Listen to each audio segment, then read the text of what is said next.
ఈ 4 అలవాట్లు మిమ్మల్ని సర్వనాశనం చేస్తాయి. ఇంక ఈ 4 అలవాటు అయితే మిమ్మల్ని పుట్టించిన ఆ దేవుడు కూడా లాగడానికి కూడా అందనంత పాతాళానికి తొక్కేస్తుంది. Number 1, addiction to drama. అంటే ఎవరైతే అక్కడ లేరో వాళ్ళ గురించి నిందలు వేయటం, చాడీలు చెప్పడం అందరికీ చాలా బాగా అలవాటైంది. ఇలాంటి అలవాటు ఉన్న వాళ్ళు ఎప్పుడు వాళ్ళ లైఫ్లో హ్యాపీగా ఉండలేరు. Number 2, addiction to people. జనాలు వాళ్ళేమనుకుంటారో వీళ్ళేమనుకుంటారో అని చెప్పేసి వాళ్ళు చేయాల్సింది అనుకుంటారు, చేయకుండానే చాలా మంది చనిపోతూ ఉంటారు. జనాలు నువ్వు చేసినా అనుకుంటారు, చేయకపోయినా అనుకుంటారు. అనుకునే వాళ్ళు ఎలాగైనా అనుకుంటారు. వాళ్ళందరినీ చాలా లైట్ గా తీసుకుంటే మనం హ్యాపీగా ఉంటాం. అలాగే నెంబర్ 3, అడిక్షన్ టు ఫాస్ట్.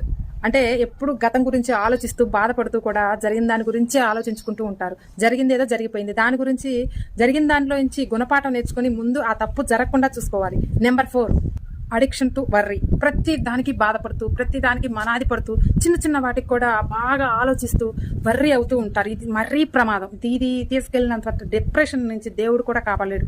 కాబట్టి ఈ 4 విషయాల గురించి చాలా జాగ్రత్త